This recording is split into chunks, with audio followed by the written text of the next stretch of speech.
And we are back. Today is September 19th. It's a Thursday. It's been over a month since I made a video, and I'm trying something a little bit new. So on the screen, you can see there's a couple new things. You can see my face. On the bottom left, there's a high-level overview of what this advanced option strategy is. So I just put a few key bullet points there. And yeah, I'm going to try to keep these videos shorter. So for the first time, I started looking at my YouTube analytics. And I just want them to be interesting, and I don't want people to tune out too fast. People were kind of dropping off after like 3 minutes. So we're going to keep these videos shorter and more just like a quick update on what things are happening in the world. So overall, portfolio is up 135% for the year. So not too bad. Definitely not as good as it was in July, but I think that's okay. Yesterday, the Fed did a 50 BPS or 50.5% interest rate cut. This is weird because typically 25 BPS is the norm. I'm not an expert on any of this stuff, but 50 shows that they might be trying to play catch up and trying to lower the interest rates faster to promote economic activity because they see something on the horizon that a lot of people don't see yet. So, I mean, it's a bit weird, actually. If you look at historically all the other times that the Fed has cut 50 BPS, it's been during COVID, I think in 2008 and in 2001, right after 9/11, something like that. So typically, the history isn't that good. Also, if you look at the overall market, we're at all-time highs for pretty much every index. And so cutting by 50 while at all-time highs is a bit weird. But anyway, I didn't know what to do, though, and my motto is when in doubt, do nothing. So I just did nothing, and guess what? Today, Tesla's up 7%. The whole stock market's booming. Honestly, I don't even know. I don't know if it's going to crash or boom. I think the odds of the stock market crashing are slightly elevated now in terms of like long term. So in the next 12 months, I think it's probably like 50 to 60% of a chance of a stock market crash because, yeah,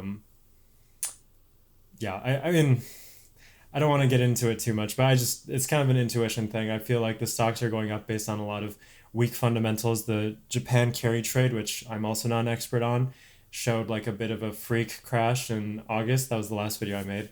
And lowering the interest rates while Japan raises their interest rates makes things spicy.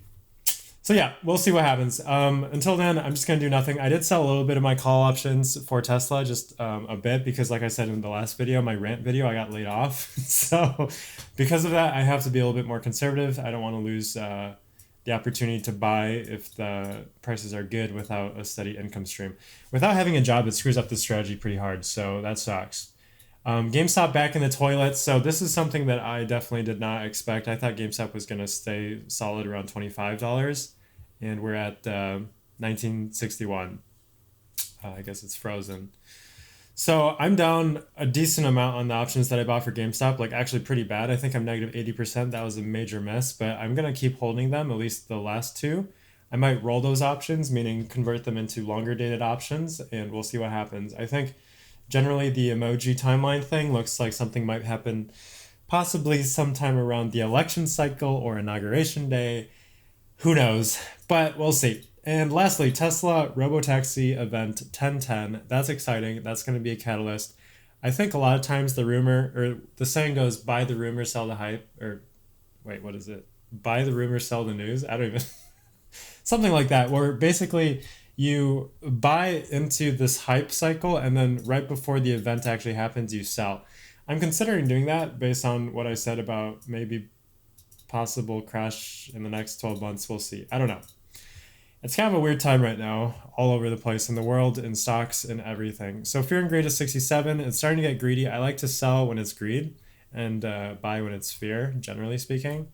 So yeah, we're looking at extreme greed. So actually, I might even sell a little bit more today for Tesla call options. We'll see.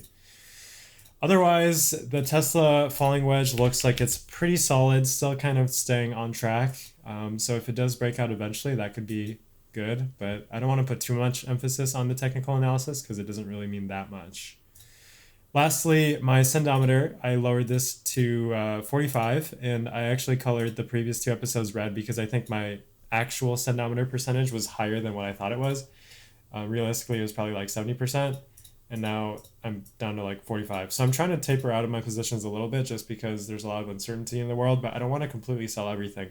Generally, I try to hedge against myself no matter what because I have inherent bias, and I try to make sure that whatever I do, I always balance against myself in case I'm wrong. And actually, most often times, high level, I'm right, and like kind of in the details, timeliness, I'm wrong. So it's good to just protect yourself against yourself. And so today we're up 12,000, not too bad.